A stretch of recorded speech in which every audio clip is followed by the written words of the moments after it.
dire d'abord que la protection et l'épanouissement de la petite enfance, bien important pour nous, pour l'île Maurice, pour la République de Maurice. Mais pas seulement, nous avons aussi le cas de des enfants vulnérables qui ont besoin de protection dans les shelters. Mais malheureusement, nous réalisons qu'il y a beaucoup de gens qui travaillent dans les shelters, dans la crèche, surtout les gens qui travaillent dans les shelters. Dans une moindre mesure, les gens qui travaillent dans la crèche, pas suffisamment de formation. Vous pensez, moi, c'est pas parce qu'il manque de formation, c'est plutôt manque un career path. Donc, les là, je dis, OK, pour travailler comme careuse, après quoi? Qui arrive dans 5 ans, dans 10 ans? Qui m'a venu? Donc, qui m'a devenu?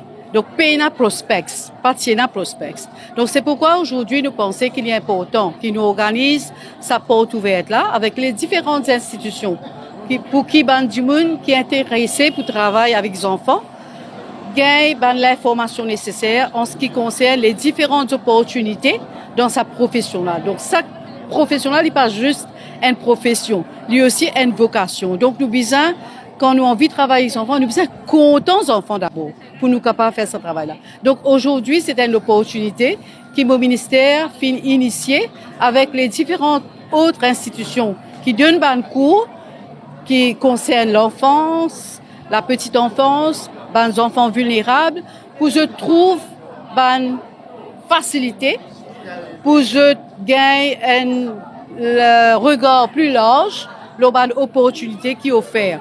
Parce qu'aujourd'hui, la protection de l'enfance n'est pas capable de comment dire, au petit bonheur.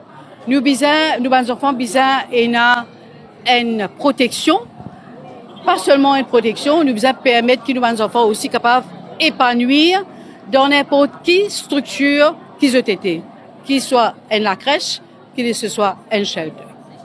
D'où donc l'organisation de cette porte ouverte. Donc aujourd'hui, là, ce matin, je fais l'appel à tout le monde qui est intéressé, qui est content des enfants, qui est intéressé pour travailler avec les enfants, qui est dans le shelter, qui est dans la crèche. Viens dans la rue du Vieux Conseil devant la municipalité de Port-Louis pour trouver une formation qui est offerte, une opportunité qui est offerte, pour capable permettre à un monde à partir de la forme 3, gagner une formation qui peut permettre de gagner un career path, trouver une opportunité. Donc, vous êtes capable de une forme 3, vous êtes capable de commencer avec une formation de careuse pour éventuellement venir, quelquefois, un manager, un shelter ou une crèche. Donc, je fais l'appel à tout le monde qui est intéressé, viennent dans la rue du Vieux Conseil aujourd'hui pour prendre connaissance des bonnes opportunités qui bonne institution de formation peut offrir. Merci. Et là, comment on expliquait, manque personnel et un personnel qui manque formation, mais comment un shelter avec la crèche peut opérer dans une situation comme ça? Alors, il y a la crèche, comment vous dire, il y a la crèche qui déjà a une bonne formation pour ce personnel. J'étais déjà un personnel qualifié. Et malheureusement, il y a un shelter qui le personnel pas qualifié, pas de formation. Donc, ce qu'il peut faire, c'est qu'un officier du ministère ou autre ONG peut offrir une formation, peut donner une formation au jour le jour. Mais ça pas ouvert un prospect.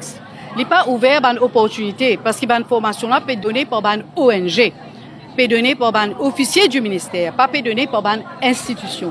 Donc, ce qui fait qu'aujourd'hui, certains shelters qui payent un personnel qualifié peut former, le personnel peut former au jour le jour par un ONG et un officier du ministère.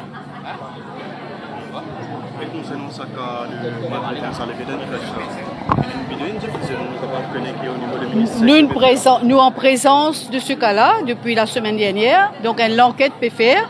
Donc aujourd'hui même, on peut gagner un update qui n'est arrivé, qui va arriver. Donc nous déjà au courant de la situation, donc nous pouvons prendre une mesure qui vise. Le ministère est déjà au courant. Le Domestic Abuse Bill est en préparation. D'ailleurs, la semaine prochaine, je ne peux pas rappeler qui date, nous pourrons avoir un workshop qui peut valider le projet de loi. Donc nous pouvons faire ce qu'on connaît en temps et lieu.